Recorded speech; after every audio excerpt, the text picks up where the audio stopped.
네, 오늘 하나님께서 저희들에게 주시는 말씀은 사사기 19장 말씀입니다. 사사기 19장 25절에서 30절까지 말씀입니다. 네, 사사기 19장 25절에서 30절까지 말씀 한 절씩 교독하도록 하겠습니다. 사사기 19장 25절에서 30절까지 말씀입니다. 제가 먼저 읽겠습니다. 그러나 그 사람들은 그의 말을 무시했습니다. 그래서 그 레위 사람은 그의 첩을 밖으로 내보냈습니다. 그러자 그들은 밤새도록 아침까지 그녀와 관계를 가지며 학대하다가 새벽이 돼서야 그녀를 놓아주었습니다. 아침 동틀 무렵 그 여자는 돌아왔습니다. 그녀는 자기 남편이 있는 그 사람의 집 문 앞에 날이 밝아 올 때까지 쓰러져 있었습니다. 그녀의 남편이 아침에 일어나 집 문을 열고 길을 가기 위해 밖으로 나갔는데 그의 첩의 두 손이 문지방에 걸쳐진 채 그 집 문 앞에 엎어져 있었습니다. 그가 그녀에게 말했습니다. 일어나 가자. 그러나 아무 대답이 없었습니다. 그러자 그는 그녀를 당나귀에 싣고 출발해 그의 집으로 갔습니다. 그가 그의 집에 도착하자 칼을 꺼내 자기 첩을 마디마디 베어서 12토막을 내고 그것들을 이스라엘 전 지역에 보냈습니다.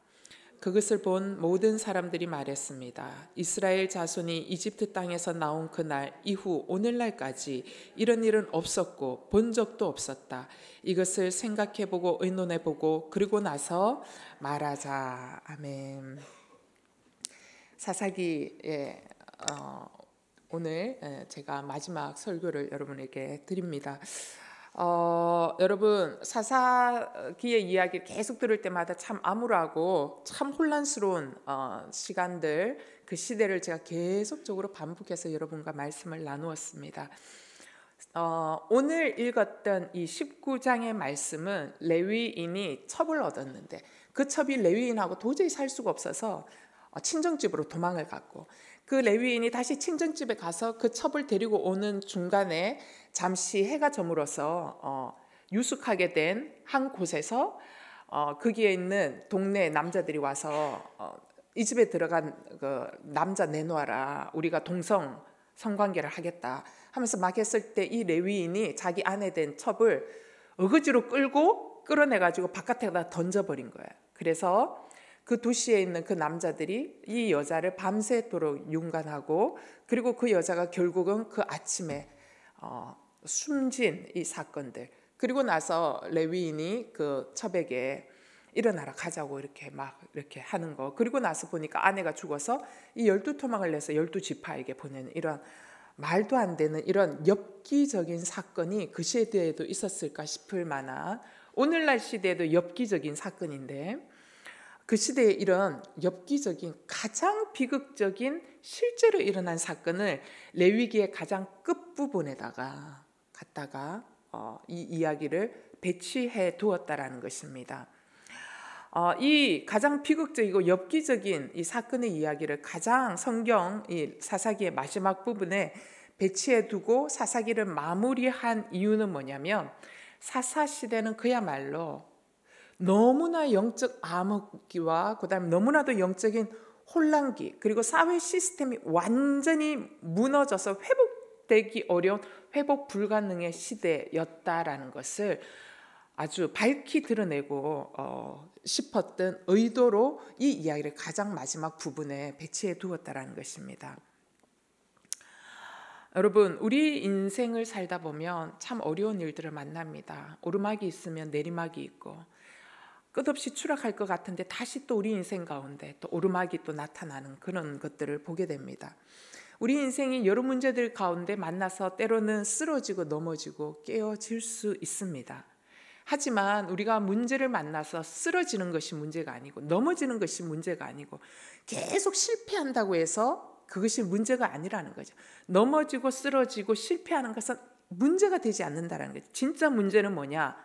넘어지고 실패했는데 다시 일어서고자 하지 않을 때, 그게 진짜 문제라는 거죠. 그러나 우리가 넘어지고 실패하고 쓰러져도 우리가 다시 일어서고자 하는 회복의 힘이 내게 있다면 쓰러지고 넘어진 실패가 아니라 뭐가 될 수 있어요? 실력이 되는 거죠. 우리에게 쌓여지는 실력이 될 수 있다라는 것입니다. 이처럼 우리의 인생 가운데 넘어지고 깨어지고 쓰러질 때 다시 일어서게 하는 회복의 힘이 가장 중요한데, 시대가 쓰러지고 넘어지고 그 다음에 점점 어두워지고 암울해졌을 때 다시 회생하는 회복 시스템 자체가 완전히 망가져 버린 시대가 되었다라는 것입니다. 이 회복 시스템이 망가져 버린 이 시대, 그리고 그러한 사사시대의 사회, 그리고 국가, 그리고 또 내 삶에 우리가 적용해 봤을 때 내 삶 가운데 회복이 불가능한 것처럼 보여지는 우리 각자의 개인을 향해 하나님은 사사기 전체 이야기를 통해서 우리에게 말씀하고자 싶은 것은 무엇을 말씀하고 싶어 하느냐? 우리가 어떻게 회복할 것인가? 회복 시스템에 대해서 이야기를 해주신다라는 것이죠. 그래서 저는 오늘 본문을 서기하기보다 제가 이때까지 사사기를 계속 해오지 않았습니까? 2학기 내내 해왔던 것을 전체적으로 좀 통합해서 3가지 정도를 사사기가 이야기하는 회복 시스템을 어떻게 회복할 것인가 3가지를 좀 정리해서 여러분과 말씀을 나누고 싶습니다. 하나님은 사사기를 통해서 우리가 어떻게 하면 쓰러지고 넘어지고 실패한 우리 인생 가운데 다시 회복할 수 있을 것인가를 말씀하고 있습니다. 첫 번째 회복 시스템의 말씀의 첫 번째 원리는 기준을 회복하라라는 것입니다. 여러분, 사사시대의 당시의 특징을 3가지로 정리할 수 있는데 그중 첫 번째 특징이 뭐냐면 기준이 깨어진 시대라는 것입니다. 기준이 있었어요. 그 기준이 뭐냐면 각자 소견에 옳은 기준을 갖고 있었다는, 이 얘기는 뭐냐면 기준이 하나님 기준이 아니라 각자 소견에 옳은 대로 하는 시대, 기준이 있는 것 같은데 기준이 어떤 시대로 바뀌었어요? 기준이 바뀌어버린 시대 속을 살아가게 됐다는 것입니다. 제가 지난 시간에 얘기했죠. 사사기는 3부분으로 나뉘어질 때 1장에서 2장까지 땅 정복을 해가는 것, 그 다음에 3장부터 16장까지 12명의 사사가 나타나서 일어나고 지고 일어나고 지고 했던 이야기, 그리고 17장부터 21장까지는 사사시대가 왜 회복 불가능한 이렇게 어두운 시대로 갈 수밖에 없었는지에 대한 원인을 제공했던 그 시대의 실질적인 사례들을 얘기하고 있다라고 얘기합니다. 제가 오늘 읽었던 19장 말씀 17장부터 21장까지 중간에 포함되어 있는 회개망측한 이야기 중에 하나입니다. 아주 회개망측한 이야기, 제가 지난 시간에 얘기했죠. 첫 번째 이야기, 하나님을 너무 잘 섬기는 한 어머니가 있었는데 이상하게 하나님을 섬겨요. 근데 그 엄마가 돈이 많았어요. 근데 그 돈을 아들이 몰래 훔쳐갔어요. 엄마가 막 저주해요.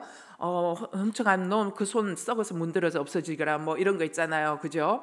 뭐 가다가 발병 나서 죽어라 뭐 이런 식으로 막 이제 저주를 하니까, 그 시절 옛날에는 저주하면 저주한 대로 임한다라고 믿던 시대였기 때문에 그 아들이 다시 그거를 내가 도둑질했어요 어머니 하고 돌려주었더니 어머니가 아이고야 세상에, 내가 저주한 거를 바꿀 수는 없고 이걸 어떻게 하면 좋으냐 하면서 그 저주한 거를 되돌려 놓고 싶어서 어떻게 해요? 그 돈의 일부를 가지고 하나님 여호와를 위하여 신상을 만들었다고 얘기하는 이상한 이야기로 스토리로 흘러가요.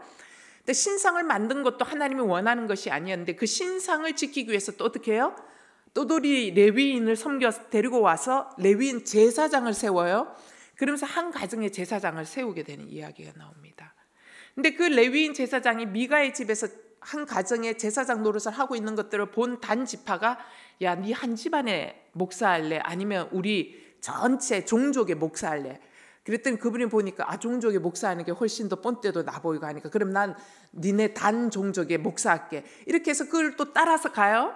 그래서 따라서 가서 단 지파가 이주하는 맨 북단 쪽으로 올라가서 그곳에서 레위인이 이상한 혼합 종교를 만들어서 우상 숭배를 하게 하는 이야기가 시작이 됩니다. 그리고 그 이야기의 뿌리로 말미암아 흘러 오다 보면 이스라엘의 이야기 열왕기상 열왕기하로 가다 보면 여로보암이 북이스라엘의 왕이 될 때에 우상을 섬기는 단을 세우는데, 그죠? 그 위에 한 단의 이름이 단이라는 곳에 우상 섬기는데 그 뿌리가 어디에서 오느냐? 바로 여기에서부터 시작되는 뿌리가 온다라는 거죠. 우상 숭배의 뿌리가 훗날 큰 기초 뿌리를 만드는 이런 혼란한 시작점이 됩니다. 그러다가 여러분이 얼마 같던 오늘 읽었던 19장에 오면 또 뚱딴지 같은 레위 사람 이야기가 나오는데, 여러분 레위인이 하나님을 섬기는 사람 아닙니까? 근데 이 레위인이 첩을 두고 있다라는 거예요. 여러분, 첩을 두고 있다라는 거는 잘못돼도 한참 잘못됐다라는 얘기인데요. 근데 이 첩을 둔 것도 이상한데, 이 두 사람이 이제 여행을 하다가 베냐민 지파 족속이 있는 도시에 가서, 그 베냐민 지파 족속에 있는 도시에 가서 자기 목숨 유지하려고 아내를 어거지로 끌어내는 거예요. 바깥으로 끌어내서 그 아내가 집단 강간당해서 죽게 되고, 이것도 회개망측한 일인데 더 이상한 일이 생기는 거죠. 레위인이 이 자기 아내의 시신을 12토막을 내서 12지파에게 보내는 이런 이상한 일이 생기고, 이것을 받은 베냐민이 회개하지 아니하고 점점 더 강팍하게 나오면서 11지파 대 베냐민 지파가 이제 함께 전쟁하는 내전이 일어나는 일들이 일어나는 거예요. 자, 게임이 되지 않는 전쟁 속에서 게임을 해서 어떻게 돼요? 11지파가 베냐민 지파를 죽이는데 씨를 말릴 때까지 다 죽여버리는 거예요. 어린아이, 여자들 다 죽여버리는, 남자들 다 죽여버리는 거예요. 그러면서 남자들이 거의 남지 않은 상황이 되어서 나중에 이 일로 인해서 이스라엘이 12지파 중에 가장 작은 지파가 되는 게 베냐민 지파가 됩니다. 그 일이 어디에서 발달되냐? 바로 여기에서 시작되었다라는 것입니다. 여러분, 무슨 이야기인지 모르는, 하나님의 이름으로 하나님 앞에 나와서 하나님 우리가 전쟁하러 가야 됩니까? 묻는 것 같은데 하나님이 원하셨던 방법과 전혀 다른 방법으로 가서 한 지파가 완전히 망하게 되는 이야기, 아주 이런 혼돈스러운 이야기가 계속 나옵니다. 이게 사사시대입니다.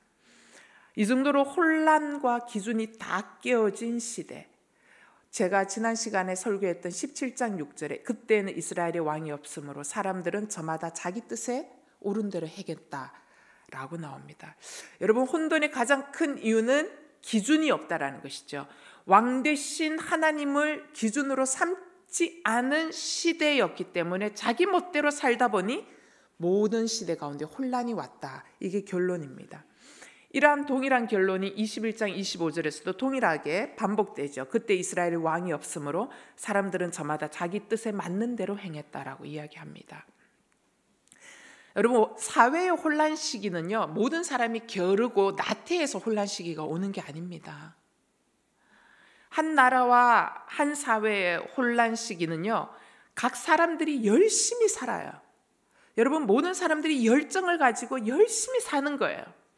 열정과 열심이 없어서 그 시대에 어둡고 암울한 시대가 오는 게 아니에요. 사람들은 열심히 살고 열정적으로 사는데 어떻게 사느냐? 방향이 틀린 열정, 그죠? 잘못된 열심으로 살아가기 때문에 열심을 내면 낼수록 어떻게 돼요? 훨씬 더 어려워지고 혼란스러운 일들이 계속적으로 발생한다는 것입니다. 여러분, 틀린 기준이 무엇입니까? 하나님이 기준이 아닌 세상 흐름이 기준이 되면 틀린 기준이 되는 거예요. 하나님 중심이 아니라 내 중심이 기준이 되는 것을 틀린 기준이라고 성경은 말하고 있습니다. 여러분, 교회 이 자리에 멋지게 아무렇지도 않은 척 우리는 앉아 있습니다. 그러나 주일날 예배에 오는 성도님들 안에 신앙 크게 두 가지로 분류할 수 있습니다. 나를 위해 하나님이 계시는가? 아니면 하나님을 위해 내가 존재하는가입니다. 여러분, 하나님 앞에 이 시간에 앉아 계신 여러분, 그리고 하나님 앞에 서 있는 여러분의 인생은 어떤 모습, 어디에 속해 있고 어떤 열심으로 살고 있습니까? 나를 향한 열심입니까? 아니면 하나님을 향한 열심입니까? 여러분, 진짜 기준은 하나님 우선주의가 진짜 기준이 되어야 되고, 하나님 제1주의가 진짜 기준이 되어야 되고, 하나님보다 여러분 높은 존재가 있을 수 없고 하나님보다 옳은 존재가 있을 수 없습니다. 따라서 인간이 제시하는 기준은 굉장히 현명해 보이지만 인간이 제시하는 기준은 매우 상대적이고 인간이 제시하는 기준은 매우 시대적입니다. 이 시대에는 옳지만 저 시대에는 완벽하게 틀릴 수 있는 그런 기준이 인간이 제시하는 기준이라는 것이죠. 따라서 여러분, 어느 시대든지 옳은 기준, 어느 시대든지 변하지 않는 유일한 기준은 하나님밖에 없다라는 것이죠. 말씀이 이 땅에 육체가 되어 오신 예수 그리스도, 그분이 기준점이 되어야 우리 인생이 흔들리지 않는다라는 것입니다. 자, 그런데 우리가 이걸 머리로는 알고 있어요. 하나님이 내 인생의 기준점이 돼야 돼. 내가 오늘 판단하는 이 모든 기준점이 하나님이 돼야 돼. 이거는 내가 알고 있어요. 하도 많이 주워들어서. 그런데 정말 내 인생의 모든 행동과 판단의 기준이 하나님이 되시고 있는지 아니면 내가 되고 있는지를 내가 어떻게 분별할 수 있냐라는 것입니다. 하나님의 음성인지 내 음성인지 내가 어떻게 분별하냐라는 것이죠. 그래서 여러분, 우리에게 필요한 것이 있습니다. 우리의 내면 안에 진리의 수신기가 필요해요. 여러분, 지금도 여러분 핸드폰 온 해놓으면 지금 여기에 우리 눈에 보이지 않지만 어마무시한 전파가 계속 왔다 갔다 하는 거예요. 여러분, 이 음성을 나가는 전파가 있고, 여러분 지금 핸드폰 수신 안에 계속 전파가 오고 가는 거예요. 여러분, 이 TV 안에도 계속 지금 전파가 왔다 갔다 하는 거예요. 이 눈에 보이지 않지만 이 공중에 수많은 전파가 왔다 갔다 합니다. 그런데 수많은 전파가 왔다 갔다 해도 이 전파를 잡아내서 소리를 듣게 하고 소리를 말하게 하고, 또 그리고 여러분이 영상을 수신해서 보려면 뭐예요? 이 전파를 잡아내는 수신기가 있어야 되는 거예요. 여러분, 핸드폰 아무리 좋은 거 갖고 있어도 핸드폰 안에 전파를 잡아내는 수신기가 없으면 그거 전시용 핸드폰이에요. 여러분, 핸드폰 가입하면 전시용 핸드폰 있죠? 진짜랑 똑같잖아요. 가짜예요. 왜냐하면 그거는 전파를 잡아낼 수 있는 수신기가 없어요. 먹통인 거예요. 자, 이처럼 전파를 잡아서 소리를 듣고 말하고 영상을 보여주는 시스템이 있어야 하는 장치가 있어야 되는 거예요. 마찬가지입니다, 여러분. 하나님이 우리에게 오늘날에도 계속 말씀하셔요. 24시간 말씀하세요. 근데 하나님이 아무리 말씀하셔도 내가 그 하나님의 말씀을 잡아내는 수신기가 있어야 되는 거예요. 그 수신기가 뭐냐? 그 진리의 수신기가 뭐냐? 내 안에 하나님의 말씀이 내재되어 있어야 된다는 것입니다. 하나님의 말씀이 내 안에 내재되어 있어야 내가 말씀을 먹고 말씀을 읽고 말씀을 묵상하고 말씀을 배워서 내 안에 말씀의 수신기가 내재해 있어야 하나님이 24시간 내게 사건을 통해서도 말씀하세요. 인간 관계를 통해서도 말씀하세요. 누군가 우연히 지나가는 사람을 통해서도 말씀하세요. 여러분, 오늘 차 한잔 마시면서 자매들하고 대화하는 중에 하나님은 말씀하세요. 그리고 지금 이 시간 설교하는 저를 통해서도 말씀하세요. 하나님 계속 말씀하세요. 그런데 하나님의 그 말씀의 뜻을 어떻게 잡아낼 수 있냐라는 것이죠. 아, 하나님이 지금 내게 이것을 말하고 계시는구나. 내가 이게 옳다고 생각했던 그거 내려놔 라고 말씀하고 있구나라는 것을, 그 뜻을 잡아낼 수 있는 것은 내 안에 평소에 내재된 말씀의 수신기가 있어야지만이 가능하다라는 것입니다. 이 말씀의 수신기가 없으면 하나님께서 말씀하셔도 여러분, 내가 캐치하지 못해요. 내가 알아듣지 못해요. 내가 해석하지 못해요. 내가 적용하지 못해요. 그러니까 말씀이 없으면 어떻게 되냐? 종교 생활하는 거예요. 와서 이거 있잖아요. 종교 생활하고 말씀이 하나도 없으니까 하나님의 성품이 어떤 분이신지를 이해함이 없고, 예수 그리스도 그분이 어떤 분이신지에 대한 이해가 전혀 없으니까 하나님이 이상한 하나님이에요. 와서 그냥 예배 때 지성으로 예배를 드리고, 그죠? 그런데 나가서 지성으로 세상적으로 사는 거예요. 그러나 또 주일날 지성으로 오는 거예요. 그러면 하나님은 복 주실 것이다 얘기하는 거, 이게 여러분 세상 종교와 똑같다라는 것입니다. 그래서 하나님이 끊임없이 말씀하셔도 내가 알아듣지 못하니까 어떻게 해요? 내 방법을 하나님의 방법인 것처럼 착각해서 살아가고, 그러면서도 내가 잘 믿는 것처럼 우리가 착각 속에 살아가고, 하나님의 성품에 대한 이해가 전혀 없이 하나님의 성품과 전혀 반대되는 행동을 하고 있음에도 그걸 전혀 모른다라는 것이, 이런 시대가 어떤 시대였냐? 사사시대가 그랬다라는 거예요.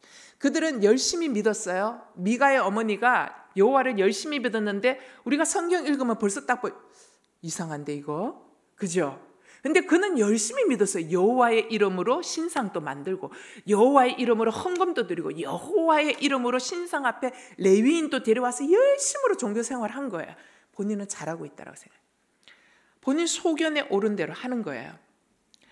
그 시대 사람들이 말씀에 수신기가 없는 거예요. 왜?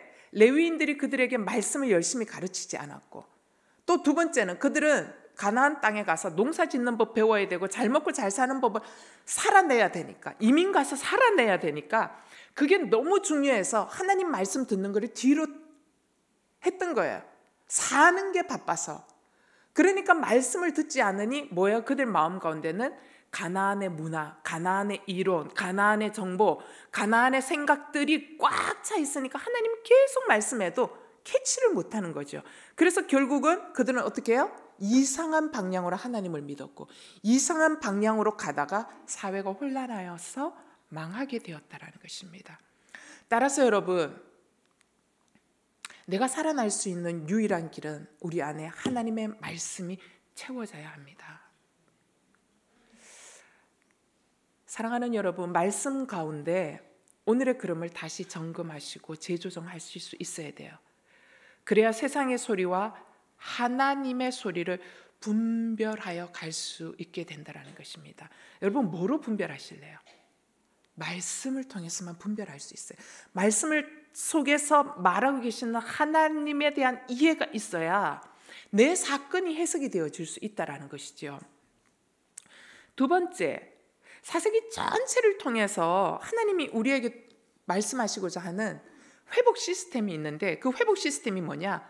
예배를 회복하라라는 거예요. 예배. 여러분, 두 번째로 사사기 암흑시대의 특징이 뭐냐면 사사기 시대는요, 예배라는 회복 시스템이 없었어요. 여러분, 아까도 얘기했지만 우리 인생에 승승장구할 수 없습니다. 우리 인생은 가다가 넘어지고 깨어집니다. 넘어지고 깨어질 때 넘어지고 깨어지는 게 문제가 아니라 그랬죠. 진짜 문제는 넘어지고 깨어져서 엎드려져서 다시 일어나려고 하지 않는 것이 문제라 그랬습니다. 그러나 넘어지고 깨어질 수 있지만 다시 회복하려고 하는 회복 능력이 있다면 그게 실력인 거죠. 잘 넘어지는 것도 실력이고 다시 일어나는 것도 실력인 거예요. 그런데 회복하는 회복의 능력이 어디에 있느냐? 예배에 있다라는 것입니다. 사사기가 왜 이렇게 암울하고 왜 이렇게 힘들었느냐? 예배 시스템이 완전히 붕괴된 시대였기 때문이에요. 그래서 여러분, 잠깐 사사가 일어났어요. 사사가 일어났을 때 반짝 부흥이 일어났어요. 그러나 사사가 사라지면 다시 와르르 무너져요. 또 다른 사사가 일어났을 때 잠깐 반짝했다가 다시 와르르 무너지는 거예요. 금방 무너지는 이유, 그들이 다시 회복되지 않았던 이유, 예배 시스템이 사회 안에 완전히 붕괴됐기 때문이에요. 여러분, 내리막길에 차가 브레이크가 고장이 나면, 차를 세워놨는데 브레이크가 고장이 나, 그죠? 차 안에 사람도 탔는데 차가 이제 내리막길을 계속 내려가는 거예요. 브레이크 고장 나면 여러분 세울 수 있어요? 못 세우는 거예요. 그런데 이 브레이크가 고장이 나도 차를 세울 수 있는 방법이 있어요. 그 방법이 뭐냐?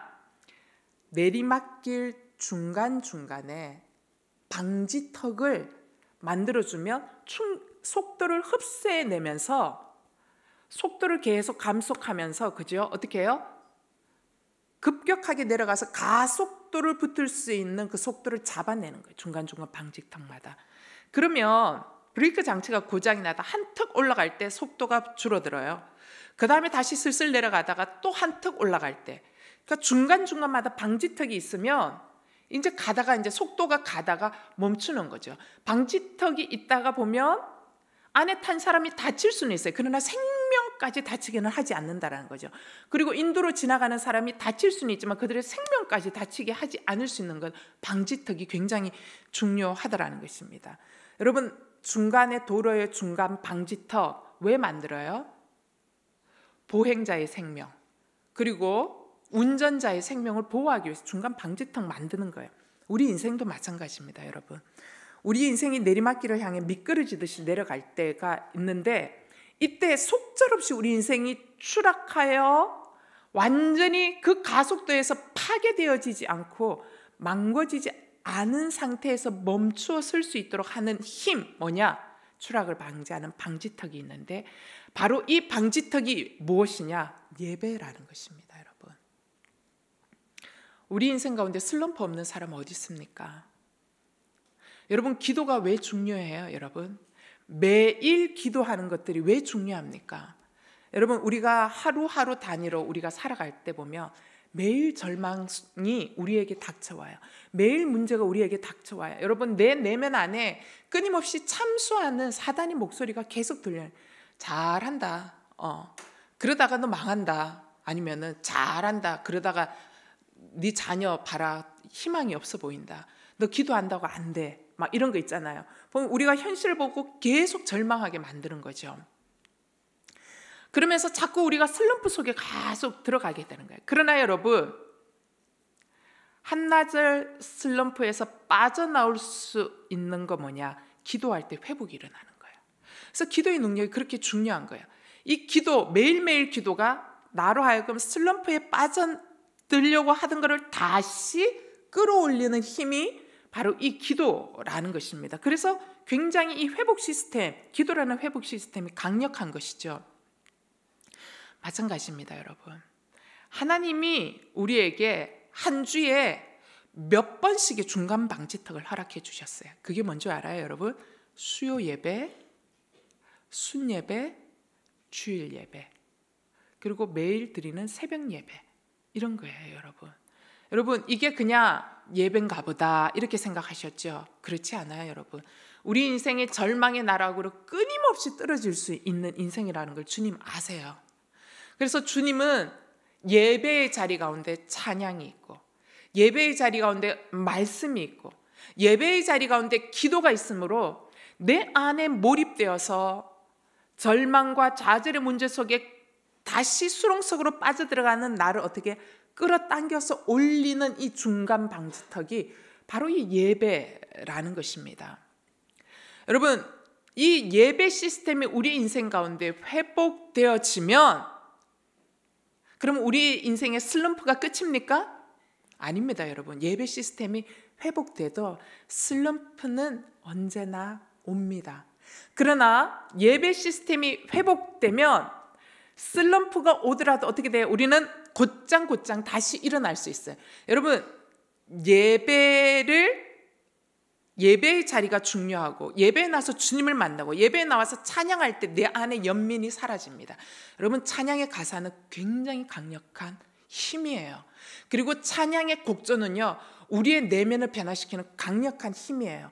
여러분, 세상 가사에 연인의 헤어진 슬픈 가사를 계속 묵상해 보면 여러분, 죽음이 여러분 앞에 와 있는 것을 보게 돼요.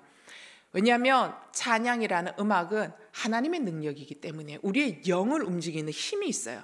그래서 찬양의 곡의 힘, 음악의 힘에 가사의 강력한 파워의 힘이 합쳐지면 우리의 영이 강력하게 일으켜 세우는 그런 힘이 있다는 것이죠.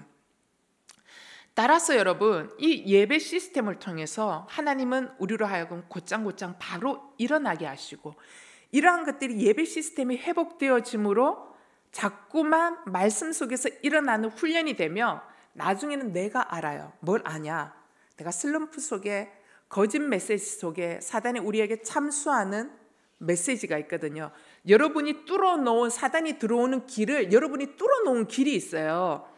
근데 여러분이 다시 그 안에 파고 들어갈 때 말씀과 예배 속에서 다시 이렇게 세워지면 마음에 다시 연민이 밀려올 때 여러분 알아요. 아, 이 연민이 밀려오는구나. 기도해야 되겠다. 찬양해야겠다. 예배에 나가야 되겠다. 여러분, 월요일, 화요일 날 우울합니까? 그럴 때 주님이 부르시는 거예요. 내가 내일 예배 가야 되겠다. 예배 가서 찬양하고 말씀 듣고 기도하면서 내가 다시 회복되어져야 되겠다라고 주님 부르시는 것이죠. 여러분, 우울함과 우울증의 차이가 뭐예요? 여러분, 우울함은 한순간의 기분이에요. 여러분, 우울할 수 있어요. 여러분, 배가 고파서 당이 떨어지면 우울해요. 예. 이거는 과학적인 증거예요. 그렇죠? 근데 단 거를 먹으면 기분이 좋아져요. 반짝 살아나요. 우울하면 기분이라는 거예요. 근데 우울증은 뭐예요? 우울함이 오래 가는 거. 우울함이 2주 이상 가면 이게 우울증이 된다라는 것이죠. 우울증 특징 뭐예요? 우울증의 특징은 말씀을 묵상해야 되는데 우울함을 묵상해요. 말씀을 큐티해야 되는데 뭘 큐티해요? 우울함을 큐티해요. 이렇게 되면 우울증이 2주 이상 가고 2달 이상 가고 2년 이상 가게 된다는 것입니다. 따라서 여러분, 지혜는 무엇입니까? 예배의 자리에 나와서 여러분 안에 연민의 감정을 씻어내시고 다시금 약속의 말씀을 통하여 붙들고 회복되어져서 일어나도록 하는 것, 이 예배의 자리에 넣는 것, 이게 지혜라는 것입니다. 여러분의 인생 가운데 예배 시스템이 살아있게 되기를 주님의 이름으로 축원합니다. 여러분, 교회가 일주일에 귀찮게 새벽 예배, 귀찮게 수요 예배, 그냥 집에서 인터넷으로 말씀만 들어. 여러분, 내가 인터넷으로 설교 듣는데요, 설교 안 들려요. 집에서 안 들려요. 그런데 설교가 들리는 자리는 어디냐?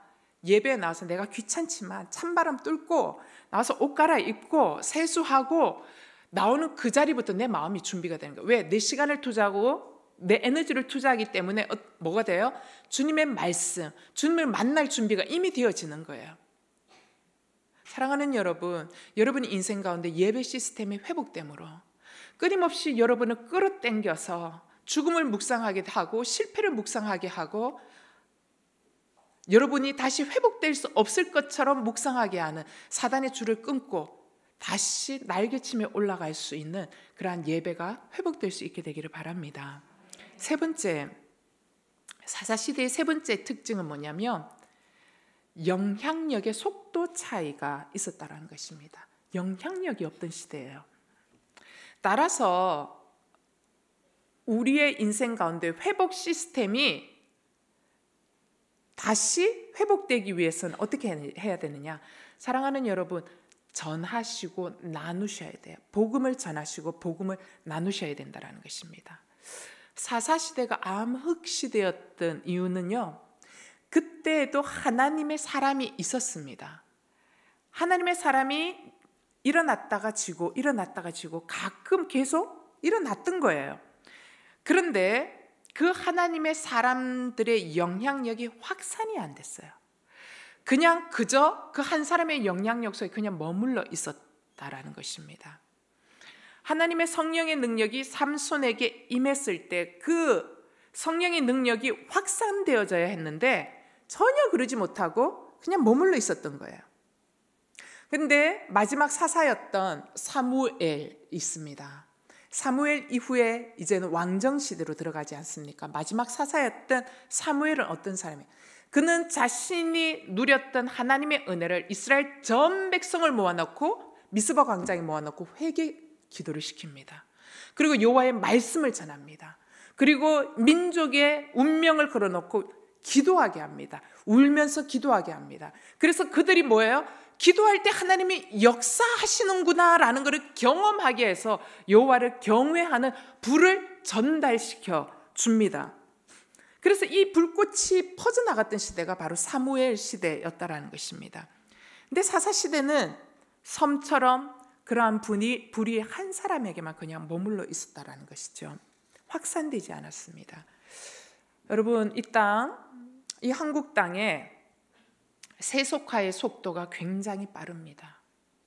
10대들 성적으로 다 무너졌습니다. 여러분, 내 자녀 아니야 라고 생각하시죠? 여러분, 우리가 울면서 기도해야 됩니다. 내 자녀의 성적인 문제를 놓고 울면서 기도해야 되는 세대가 이 세대입니다. 세속화의 속도와 영향력 이미 잠식해서 너무 빠르게 퍼져나가고 있습니다. 그러나 여러분, 희망을 가지십시오. 복음의 속도와 영향력도 아직 살아 있다라는 것입니다. 그러나 이 한국 사회를 살리기 위해서는 세속화의 속도와 영향력보다 복음의 속도와 영향력이 더 강해질 때 이 한국 땅이 살아날 수 있다는 것이죠. 지금 사사시대와 같은 이 한국이라는 나라를 우리가 다시 회복시키고 사사시대에 오던 암흑시대를 깨뜨리기 위해서 우리가 할 수 있는 일이 무엇인가? 복음의 속도와 영향력에 여러분 힘을 쓰셔야 한다는 것입니다. 여러분 복음을 나누십시오. 제가 이제 복음을 나누라 하면 우리가 이제 항상 마음속에 어려움이 오는 게 뭐냐면 복음을 나누고는 싶은데 복음을 나누기가 좀 어려워요. 사형리만 해도 복잡해요. 여러분 1단계, 2단계, 3단계, 4단계 그것 여러분 다 외우고 계세요? 외우고 계신 분이 여기에 거의 없을 거예요. 그죠? 거의 없어요. 여러분 다 외우지 못해요. 저 사형리 잘 못해서 복음 전하는 거 어려워요 라고 이야기해요. 괜찮아요. 여러분 사형리 몰라도. 또 어떤 분은 얘기해요. 제가 말씀을 조리 있게 설명을 잘 못해요. 그래서 내가 이렇게 뭘 얘기를 해주고 싶어도 이걸 잘 못 전해요 라고 얘기해요. 여러분 괜찮아요. 여러분 복음 나누는 거 어렵게 생각하실 필요 없어요. 여러분 오늘 쉽게 여러분에게 이야기하고 싶습니다. 여러분 복음 나누는 거 어떻게 나누면 되냐? 맛집 소개하듯이 나누십시오. 여러분 맛집 소개 어떻게 해요? 내가 어느 집에 가서 뭐를 먹었는데 야, 그 집 국물이 진짜 깔끔하더라.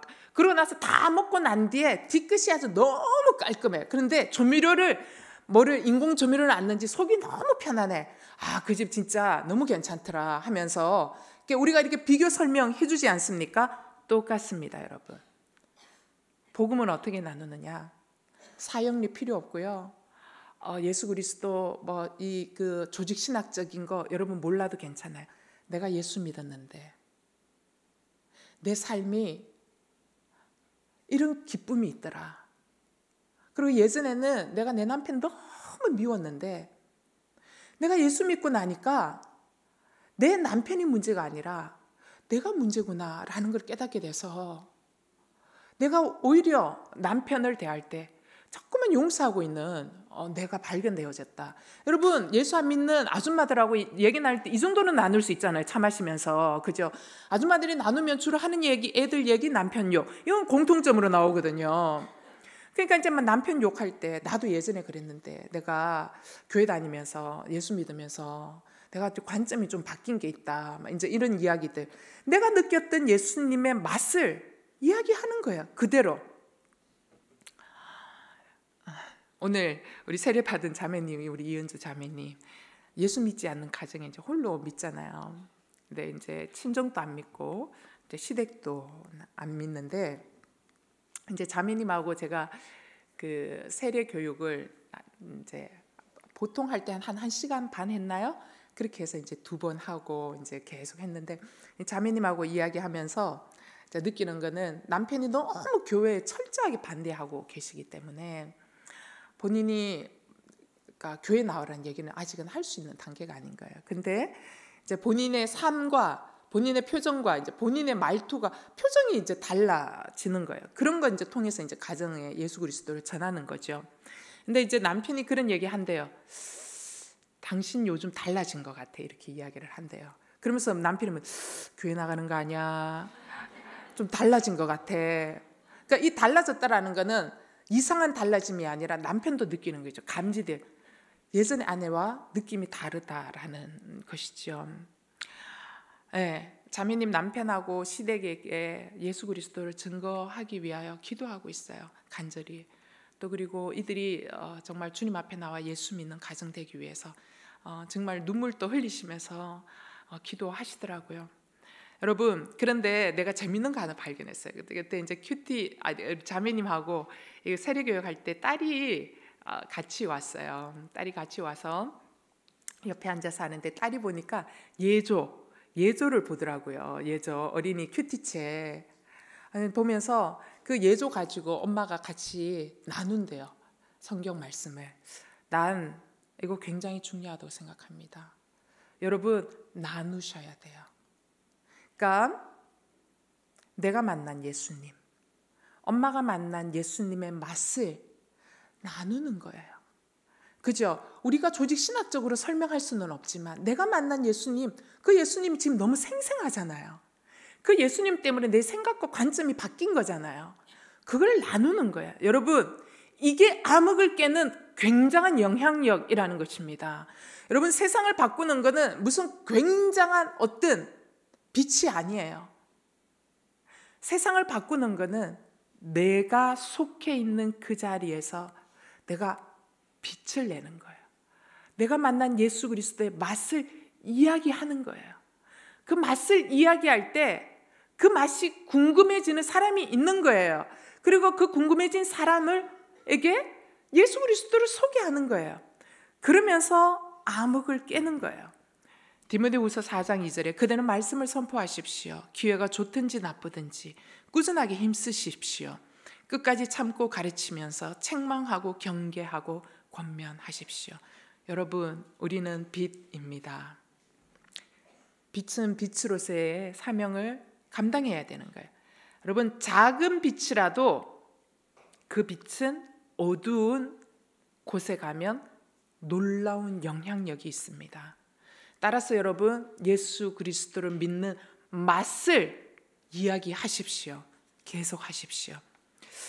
우리는 작아 보이지만 내 자리에서 예수 만난 그 맛을 전하고, 그리고 그 전하는 그 자리에 계속 있을 때 내 주변에 예수 없이 내 소견에 오른 대로, 내 성질대로 내가 추구하는 권력, 돈 잡기 위해서 남을 누르는 것은 아무렇지도 않게 하는 것, 이것이 아니구나 라는 것들을 깨달을 수 있는 것, 돈, 명예, 권력이 줄 수 없는 진짜 천국의 평안함, 천국의 기쁨, 예수 그리스도를 만났으면 누리는, 이전에 돈 많아도 누릴 수 없었던 그 평안함이 무엇인지 맛을 나눌 때 이 땅에 그것이 단 줄 알고 살아갔던 사람들에게 진정한 맛을 전해주므로 그들이 하나님의 영광의 빛으로 나아올 수 있도록 여러분 전하십시오. 그럴 때 어둠은 물러가고 내 주변에 여호와의 영광이,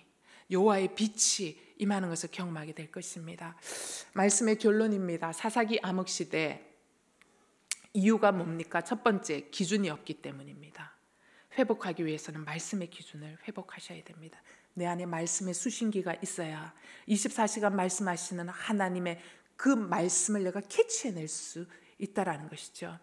그럴 때 우리가 하나님의 말씀의 기준을 따라 살아가게 되고, 그럴 때 내 인생의 부흥의 역사가 일어나기 시작하는 거죠. 두 번째, 우리는 넘어지고 깨질 때가 있습니다. 그러나 주님은 우리로 하여금 다시 일으켜 세우는 중간터, 예배라는 회복 시스템을 우리에게 주셨습니다. 여러분, 예배라는 회복 시스템을 누리십시오. 그리하여 사단이 우리로 하여금 끊임없이 실패를 묵상하게 되고 좌절을 묵상하게 될 때 주님은 다시 우리에게 격려하시고 다시 우리로 하여금 일으켜 세우시는 그러한 믿음으로, 예배 가운데 고백함으로 다시 일어설 수 있게 되기를 바랍니다. 세 번째, 어둠은 빛을 이길 수 없습니다. 우리에게는 영향력이 있습니다. 작은 빛이라도 예수 믿는 맛을, 지금 만나고 있는 예수 그리스도의 생생한 그 맛을 나눌 때에 그것이 능력이고 그것이 영향력이 되어 내 주변에 세상의 능력과 세상의 영향력이 단 줄 알고 착각하며 살아가는 사람들에게 진짜 살아있는 기쁨, 평강, 은혜를 나눌 수 있게 되기를 바랍니다.